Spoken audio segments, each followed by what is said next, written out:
Welcome in, everybody, to another week of UFL Weekly. I'm Kyle Krajewski, joined by Mr. Beautiful, Mr. Fantastic, Mr. Incredible, Zach Cole. Zach, happy week 7. How you doing, my man? Yeah, man. Happy week 7 to you too. I'm doing well. We're officially in playoff positioning window here, I think. Yep. I think we can officially deem it that. We have a couple uh what's the word I'm looking for? A couple consequential games coming up this week. So, a lot of good stuff to talk about today. I'm fired up. How are you doing, my friend? I'm doing I'm doing great. We've got some Mother's Day football on our Mhm. hands this weekend, which may spell trouble, but we get some football in the spring, and that's what I'm truly happiest about. You know, Um, it just kind of dawned on me, Kyle. We get three, at least three spring holidays with football on it. When you think about Easter, Memorial Day, Mother's Day, um, and I guess do we hit Father's Day? I'm trying to think of the schedule in my head. I don't know, but it's kind of wild. There's quite a few holidays that football lands on. I think you have more than the NFL does, which is kind of crazy. it feels like it, yeah. Mostly because it feels like I don't know how to explain it, but it feels like spring is like kind of littered with like we got to get you from like the end of the year to summertime somehow. Here's a whole bunch of holidays, It's kind of like throwing them at us. every 3 or 4 weeks just to keep you sane. Hey, oh, here's a holiday. Yeah, just to like bring us, I guess, keep us alive, keep us sane. Um, that's really what it feels like. It But does. yeah, we've got week 7 here coming up with the of the UFL. Um, 6 games behind us, and like you said, it's a massive, I guess, upcoming week for playoff standings. Mhm. Right now, essentially every team is still in it, thanks to in large part half of the league being 2 and 4. But outside of that, like they're all in it. They're all essentially a game or two behind playoff positioning. So because of that, we're seeing must win games as I guess a little bit more dire than they have been before. Mhm.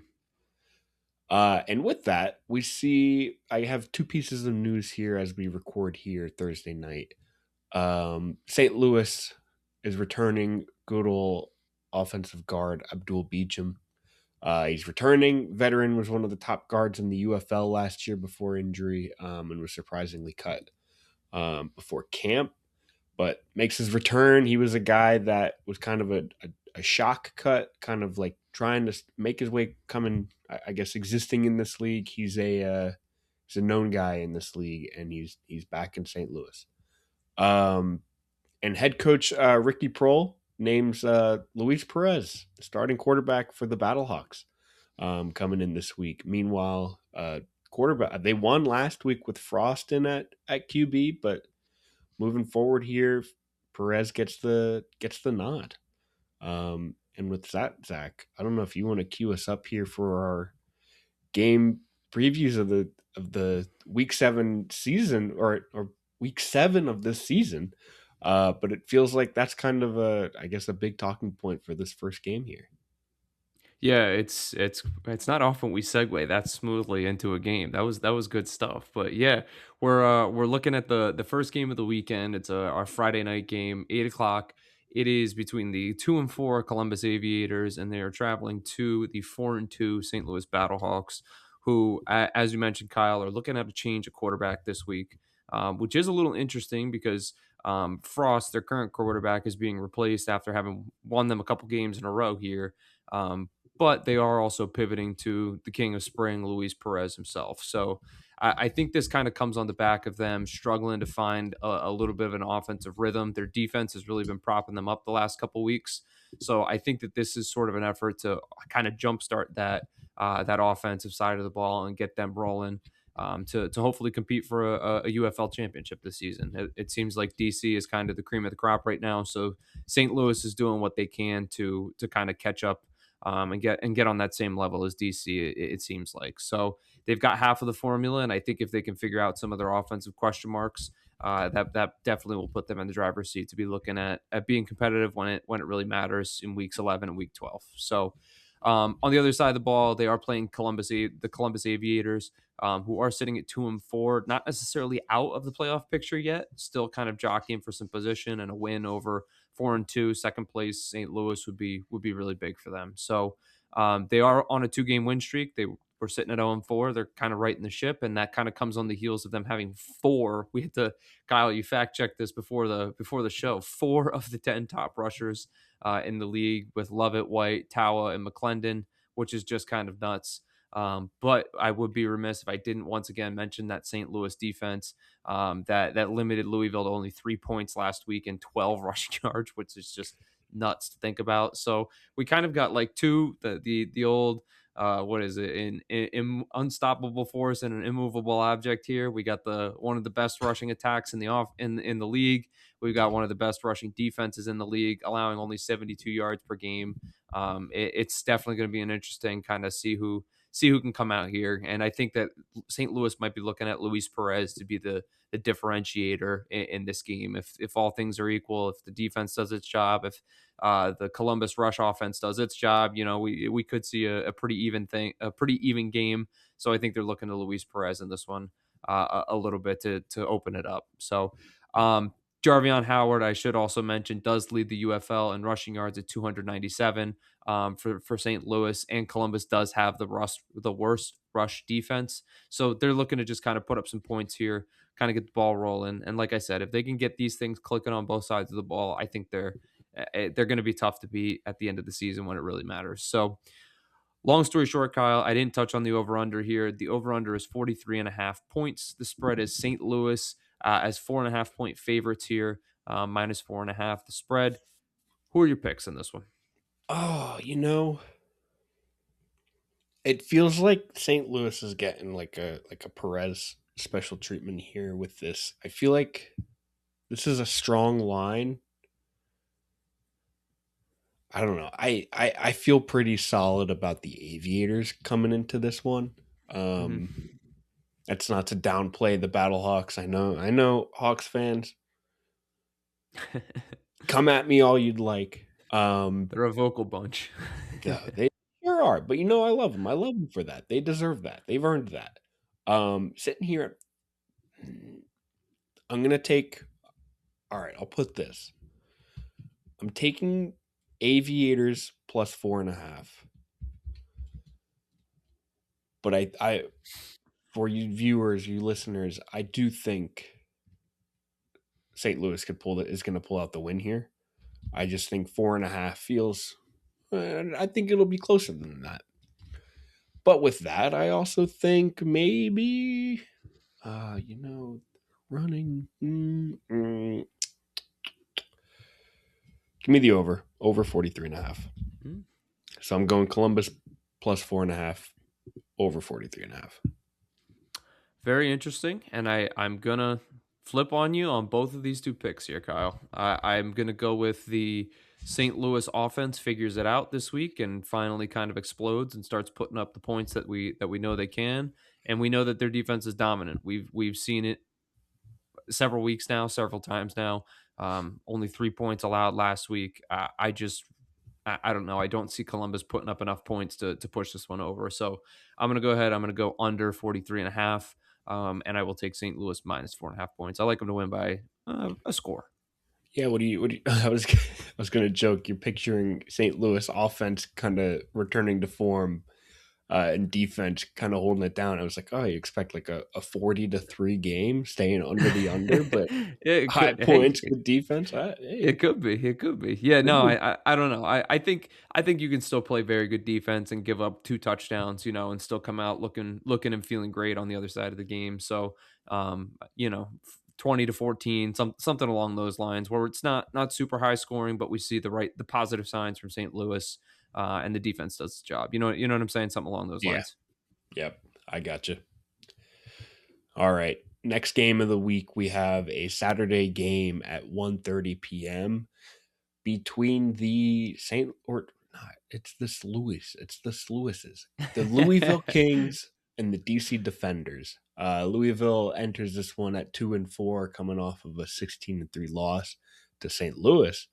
While DC is on a 5-game win streak, looking like the hottest team in the UFL. A win here clinches the playoff spot, where they're currently the favorite to win it all. They're currently, if you look at the odds to win the United Bowl, they are currently at a minus. I think I checked earlier; it was minus 125 for DC Wow. to be our UFL champions again.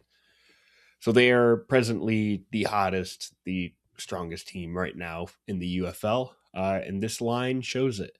The over-under for this one is set at 47.5. DC's favored here at minus 10. Uh, Louisville, I don't want to call it a domination, but they were just kind of kept in check by St. Louis last week. Chandler Rogers had a rough game and now faces a pretty much stronger, if not equally as strong, DC defense on the road. Tiamu, meanwhile, comes off 3 touchdowns, 227 yards. Louisville's going to have to pressure him if they want to kind of keep him in check. While Cam Gill there leads the UFL 6.5 sacks. Sacks. Sounded like I said sex, but don't worry, it was sacks. We keep it He's PG kind here. of their best shot at disrupting him. Lucky Jackson is one of the league leaders in not passing yards and receiving yards right now. He is seventh for Louisville. I guess seventh in the league on Louisville. Um, this team's going to need some explosive plays if they want to stay in this game. This is a big spread for DC. Minus 10 Mm-hmm. is crazy. Louisville, though, has shown it can flip games with turnovers. They have 6 interceptions defensively in the past 2 weeks. So if they can kind of keep this in their favor, Louisville could keep this in check. But Vegas thinks otherwise. DC is favored again by 10. They've won in their 5-game win streak. They've won all of them by over 10 points, but all but one by 10. They won by 6 against St. Louis in week 4. So, again, Zach, DC favored by 10, over under set 47.5. What you got here? Well, you gave us some spreads on DC side here, but Louisville, the only week where they were out of the game by 10 plus points was just this past week, where they kind of laid an egg against that St. Louis defense and lost 15-3. They lost by 12 points. Every other week, they've covered the spread, this spread, the 10-point spread, or have won. So I like Louisville plus 10 here. That just feels like such a generous amount of points in this one. I can't help but take that. That feels like a gimme here. As for the over under, 47 is pretty steep, man. 47.5 is pretty steep. Um, I don't know. They clearly have some things that they got to figure out on the offensive side of the ball. For Louisville, that is. I think I'm going to go ahead and take the under. I think DC is probably going to score some points. I'm just hoping Louisville's defense can kind of keep things in check here, and who knows, maybe they'll tack on a few touchdowns with Lucky Jackson. Just kind of keeping it a close game. Maybe it's back and forth. You said maybe the turnovers play into it. I don't know. I really don't have a good reason on this one, but I'm going to take Louisville plus 10, and I will take the under 47.5 on this one. Nice. All right. I am actually swapping on both of these myself. Mm. I'm gonna take DC with the favor, minus 10. I just this is a team in control of every game that they've been playing these past few weeks, and I don't see this one being any different.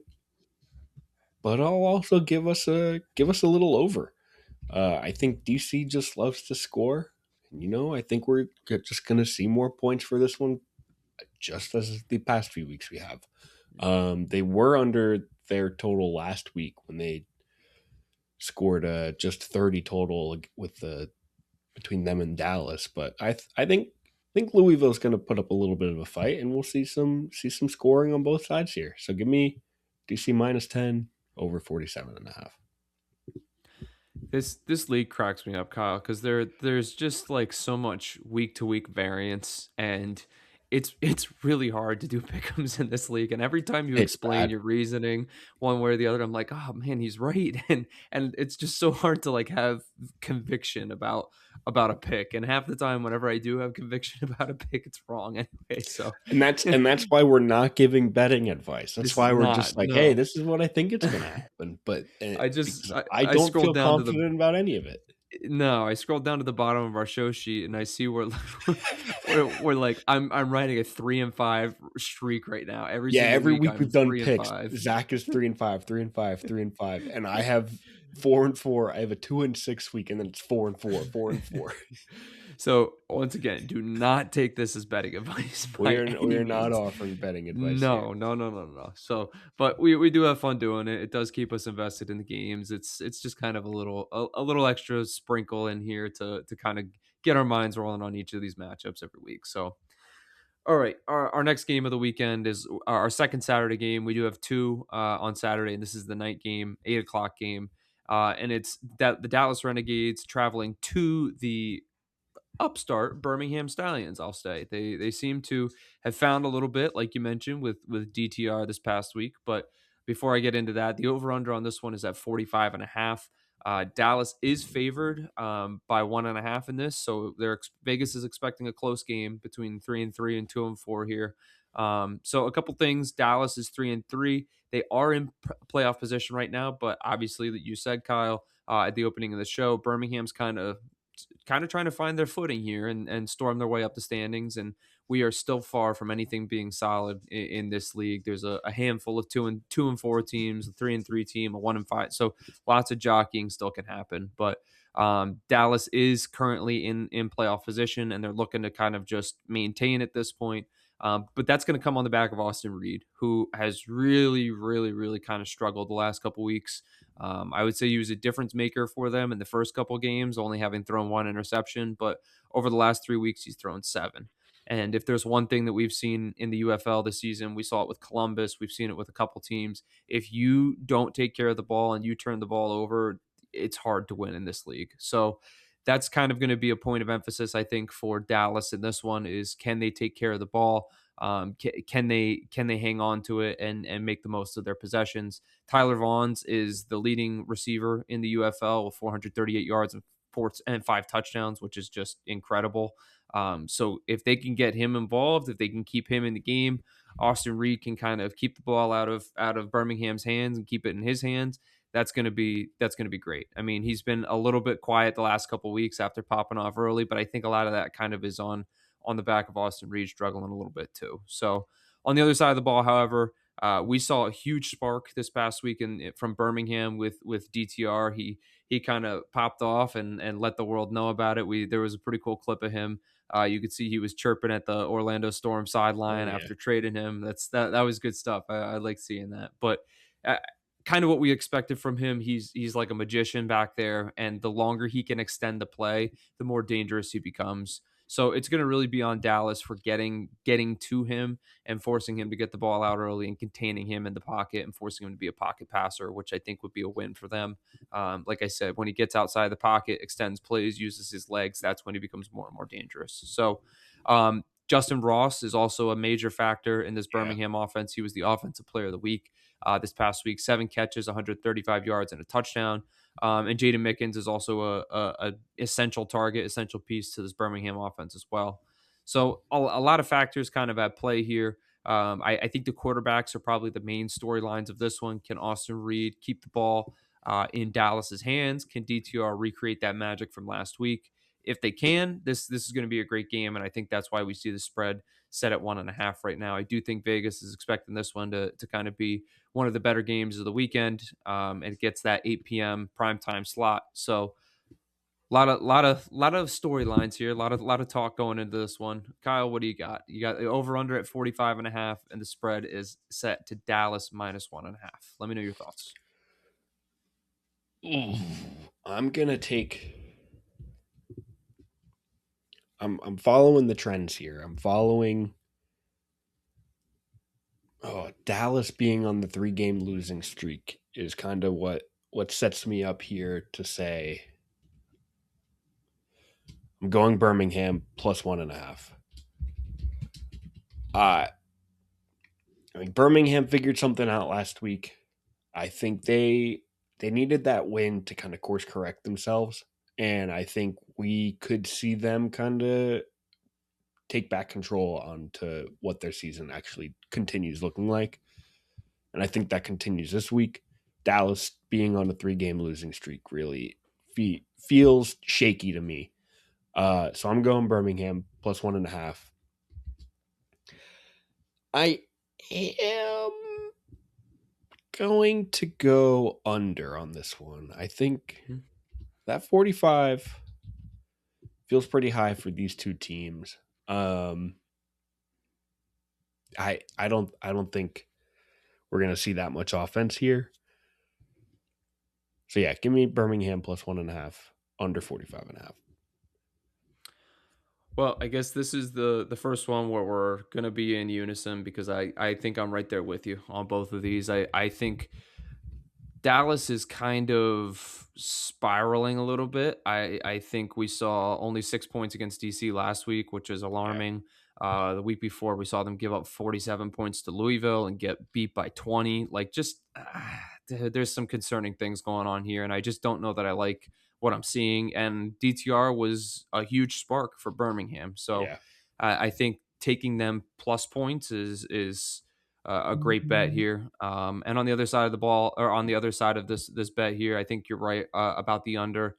I think these two teams are still kind of trying to both figure it out. So I could see this being a little bit of a lower scoring game, similar to kind of what Birmingham did last week. I want to say it was what 20 to 17, something along those lines.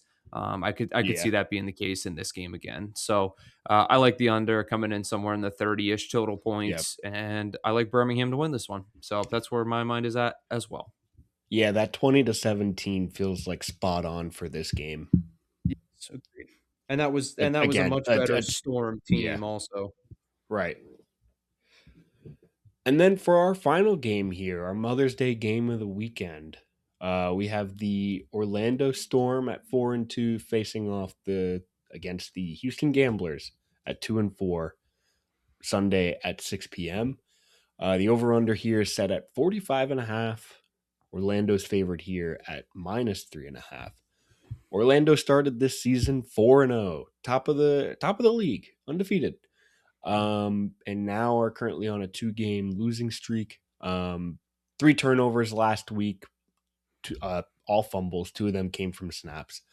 After they basically just had 1 turnover all season before that, all season. So that's something that like immediately needs to be corrected for them.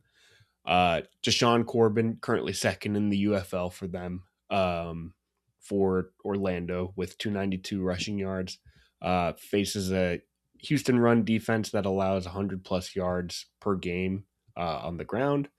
If Orlando's kind of looking for a path to winning this, I think it's on the ground. But also, Jack Plummer here is coming off of a 324-yard, 2 touchdown game against Birmingham last week, and has 3 receivers currently in the top 10 in receiving yards in Badger, Rowland, and Hamler. Similar to the Columbus ground game, we have the Orlando air attack. Um, Meanwhile, Kashawn Bank leads the UFL in tackles for loss and ranks second in sacks. This Orlando defense is pretty capable of taking over this game if this Houston quarterback play feels a little bit continues to feel unstable. I think we're seeing Henderson under center again. Um, but I think they've been flip flopping who their QB is. But yeah, let me confirm that. What am I looking at there? Oh yeah, duh. Yeah, they've been flip flopping, but I think they just dropped Tagovailoa. Um, geez, I know Tua's last name, but I don't know Talia. But I think it's Henderson. They just released Talia, so should see Henderson kind of playing as the main guy here in Houston. But obviously, I have a strong feeling that after I say that, in 20 minutes, there's going to be an announcement that it's a different quarterback for Houston. Because that's just how Inevitably. these recordings go. But Houston, again, they're 2-4, still just one game out of the playoffs. Um, they have Marcus Yarns and Jalen White, both top 10 in rushing. They kind of need to stay committed to the run against the, unfortunately, second best rush defense in the league in Orlando. Um, Houston has to rely on what works for them, and that is the ground game. So, with that, we have the 4-2 Orlando Storm facing against the 2-4 Houston Gamblers. Zach, Orlando's favored at -3.5. Over under set at 45.5. What you got here? So as you were talking, I was kind of thinking this one through, and I'm not going to overthink this one. I think that's what I've convinced myself. And every point you have here is just screaming that Orlando is the better team. Orlando should win this one. I know the last couple weeks haven't really gone that way. You mentioned they started 4-0 and lost two in a row here, but I mean, you can't ignore a second leading rusher, a quarterback throwing for 300 yards a game. Offensive weapons out the wazoo. You just can't ignore any of that. Not to mention a star defensive player that's contributing on the other side of the ball as well. So all of that is just to say that I'm going to take Orlando -3.5 in this one. And you know what? I'm just feeling the over just because I don't really have a really good answer or reason on this one, but I'm going to take over 45.5 on this one as well. So once again, I will take Orlando -3.5, and I will take the over 45.5 in this one. I am doing my literal last second research here on this QB room. Because I can confirm, yeah, Houston released Tagovailoa the other day, the 5th, 2 days ago from recording. And Henderson is currently injured. Mm. Um, so it's curious what his status is going to be. It's kind of why it was a little left shaky here for us. But I believe John Reese Plumley might be the guy unless Hunter Deckers is healthy and can go. So as of right now, again, we're recording this, and in 20 minutes after we end recording, they're gonna say it's this guy.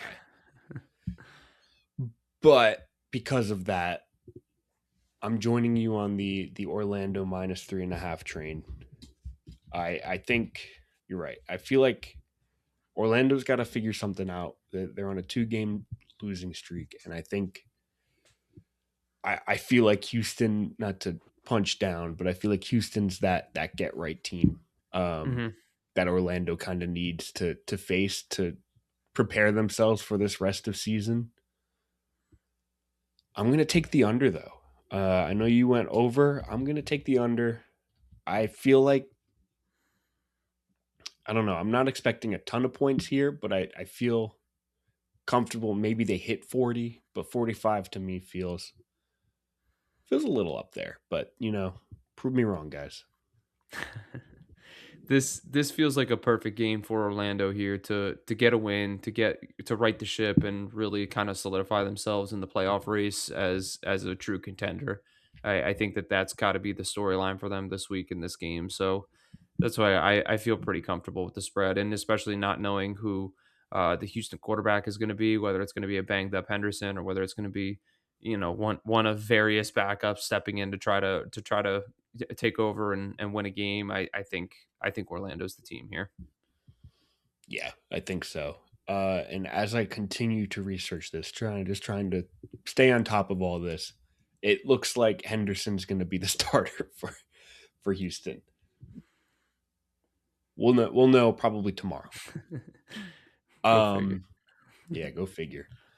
So, yeah, it looks like they signed John Reese Plumley this week or this when was the third? Was that Sunday? That was, yes, Sunday, correct. Yeah, they signed him Sunday. So I don't think if he does start, it'll probably not be this week unless they really need him based on Henderson's status. So Yeah, right. take it from me, I don't know yet. So without further ado, that is it here for us here for our week 7 preview. Thank you for tuning in. We've got some exciting football still ahead of us. We are deep in the playoff races. Hmm. And I don't think anybody is still mathematically out with losses. Correct. So I think we still got some exciting football ahead of us. So with all that, thank you for tuning in. We are UFL Weekly. If you are watching us, you can listen to us wherever you get your podcast platforms. If you're listening to us, you can find us on YouTube so you can see our beautiful faces. And thank you for being here. Please be sure to like, comment, tell us which game you're excited for this week. We Hmm. didn't give our official stamp. Zach, which game? I'm going to toss this to you for our official stamp. What's our game of the week here? I think I gotta go with, as we were talking about it. I love me some offense. I think I gotta go with the Dallas Birmingham game. Yep. I think that's probably going to be I think probably the most competitive game. I say this and watch, it'll be a freaking blowout. Watch, but I think that coming into the week, knowing what we know as of right now, as of recording, I think that that's probably the game that I have circled the most right now. So Yeah, I think when we were talking about it, I wanted to stamp it, but I wanted to preview them all before we kind of gave it that seal. But I was thinking the same thing. That mhm, Dallas Birmingham, I feel is our game of the week. I think it's just probably going to be the most competitive, at least going into the game. But who knows? You're right. Maybe it'll be a blowout, but hopefully it's a good blowout. I think there's some other like cool storylines to follow this week. Is Columbus Yeah, going to keep the rushing game going? St. Louis defense, the Orlando quarterback or the just Orlando righting the ship situation. There's a couple different things to kind of watch, but I do think full game, full scope wise, the Dallas Birmingham game is probably, I would say that that's the stamp of the week. totally agree. All right, give us your game of the week if you are tuning in. I want to know what games you guys are excited about, or if you're just excited for all of them, because I am. So, thank you for tuning in. Thank you for being here. Thank you for enjoying some UFL football with us. And we will talk to you next week. See ya.